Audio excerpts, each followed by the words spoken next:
Good evening dear students, कैसे हो आप लोग।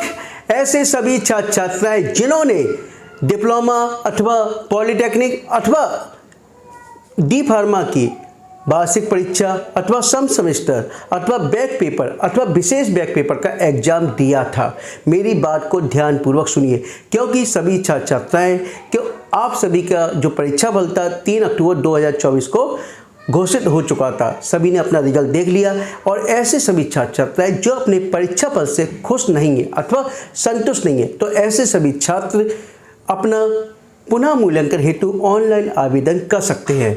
इसकी जो डेट प्रारंभ हो रही है 5 अक्टूबर 2024 से प्रारंभ हो रही है, जबकि इसकी लास्ट डेट 7 अक्टूबर 2024 है। अतः सभी छात्र छात्राएं विद इन टाइम में अपना ऑनलाइन प्रोसेस करना सुनिश्चित करें। अब देखो आपको ध्यान क्या क्या रखना है, ये देखिए आपको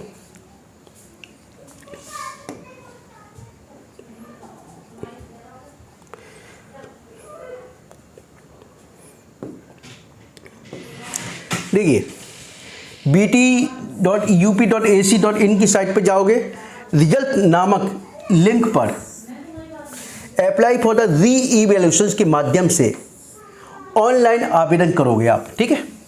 और ये मुख्य 3 स्टेप है इसके में।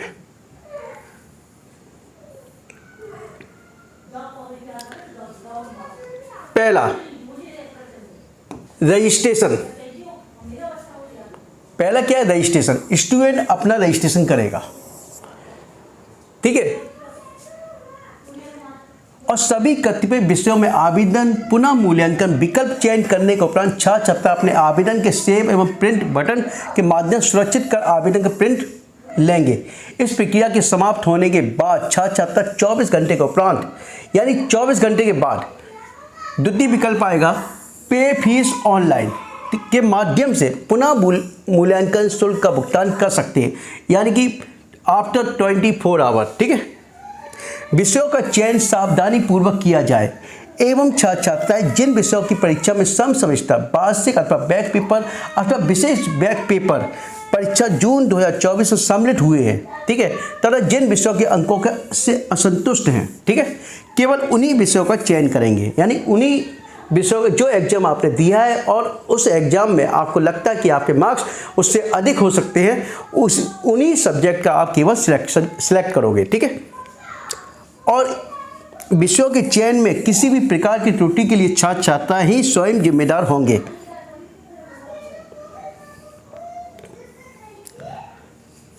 अब देखिए नेक्स्ट स्टेप है पे फीस ऑनलाइन। पुनः मूल्यांकन हेतु 500 रुपये प्रति सब्जेक्ट, यानी 500 रुपये प्रति सब्जेक्ट की धनराशि आपको जमा करनी पड़ेगी, ठीक है। Term and condition dialogue box में क्लिक पर अगले पेज पर जाओगे। सभी यानी ऑनलाइन प्रोसेस चलता है तो आप ऑटोमेटिक आप नेक्स्ट पेज पे आओगे। अगले पेज पर फीस कैटेगरी बोर्ड फीस चयनित कर छात्र छात्रा एनरोलमेंट संख्या एवं जन्म तिथि संबंधित टेक्स्ट बॉक्स में डालकर, यानी कि टेक्स्ट बॉक्स में आपको क्या डालना होगा, एनरोलमेंट नंबर और डेट ऑफ बर्थ। उसके बाद सबमिट बटन क्लिक करके इसके बाद अगले पेज पर प्रोवाइड डिटेल ऑफ पेमेंट, यानी प्रोवाइड डिटेल ऑफ पेमेंट छात्र छात्रा अपना नाम, जन्म तिथि, mobile number, email ID insert करने के उपरांत कैप्स में प्रदर्शित टेक्स्ट को इंसर्ट कर सबमिट बटन को क्लिक करेंगे, ठीक है। सबमिट बटन को क्लिक करेंगे। क्लिक करने के उपरांत अगले वेब पेज पर verify detail and confirm this transactions पर पहुंचने के उपरांत छात्र छात्राएं सभी डिटेल को चेक कर यह सुनिश्चित कर लेंगे कि ट्रांजेक्शन में प्रदर्शित हो रही जानकारी सही है। ट्रांजेक्शन में उपरांत जानकारी से संतुष्ट होने के उपरांत कंफर्म बटन पर क्लिक करेंगे, यानी कि जब आप डेटा फिलअप करोगे तो कंफर्म हो जाओगे कि आपने जो डेटा फिलअप किया वो बिल्कुल सही किया या नहीं।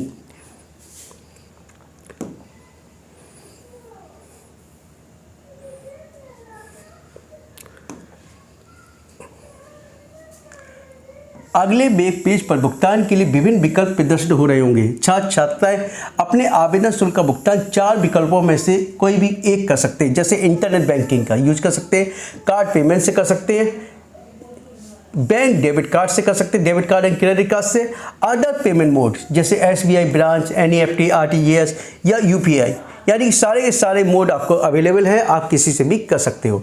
बाकायदा SBI एंड अदर बैंक, ठीक है, SBI ATM कम डेबिट कार्ड अदर, यानी सभी ब्रांच के लिए अवेलेबल है। ठीक है, जिन छात्र छात्राओं के पास इंटरनेट बैंकिंग, डेबिट कार्ड अथवा credit card, NEFT, RTGS, UPI की सुविधा उपलब्ध नहीं है, वो पेमेंट चालान का प्रिंट ले लेंगे। ठीक है, किसी भी एसबीआई ब्रांच में जाकर छात्र छात्राएं पेमेंट चालान के माध्यम से अपना पुनः मूल्यांकन का शुल्क जमा कर सकते हैं। यानी कि जिनके पास ऑनलाइन प्रोसेसिंग करने की, चाहे एटीएम कार्ड नहीं है, डेबिट कार्ड नहीं है या इंटरनेट बैंकिंग नहीं है, यानी कि ऑनलाइन फीस प्रोसेसिंग करने की उनके पास सुविधा नहीं है, बेबाकायदा चालान का प्रिंट आउट प्राप्त कर सकते हैं और बैंक में जाके जमा कर सकते हैं। लेकिन याद रखिए, चालान नंबर और उसकी डेट लिखना ना भूलें, नोट करना ना भूलें।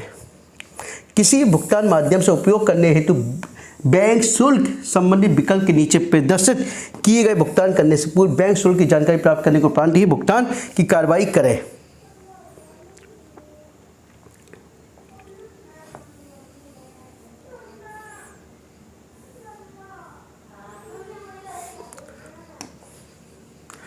देखिए, after fees submissions of take receipt of payment, यानी फीस सबमिशन के बाद भुगतान करने के 24 घंटे के उपरांत छात्र छात्रा आवेदन में उपलब्ध तृतीय विकल्प आफ्टर, यानी 24 घंटे के उपरांत फिर fees submission take the print receipt of the payment के माध्यम से पेमेंट रिसीप्ट का प्राप्त करेंगे।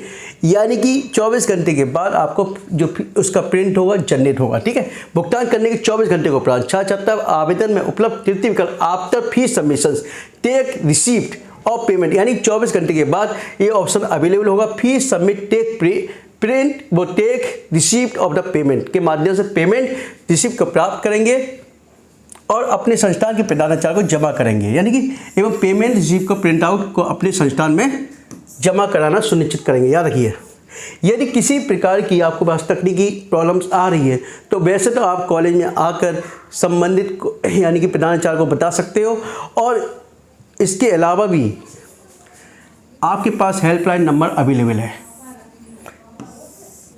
हेल्पलाइन नंबर 8127785481 और अन्य दूसरा नंबर 7885017666 पर संपर्क स्थापित करके उसका समाधान प्राप्त कर सकते हो। और इसकी जो पुनः मूल्यांकन की रजिस्ट्रेशन की तिथि 5/10/2024 से 7/10/2024 तक है।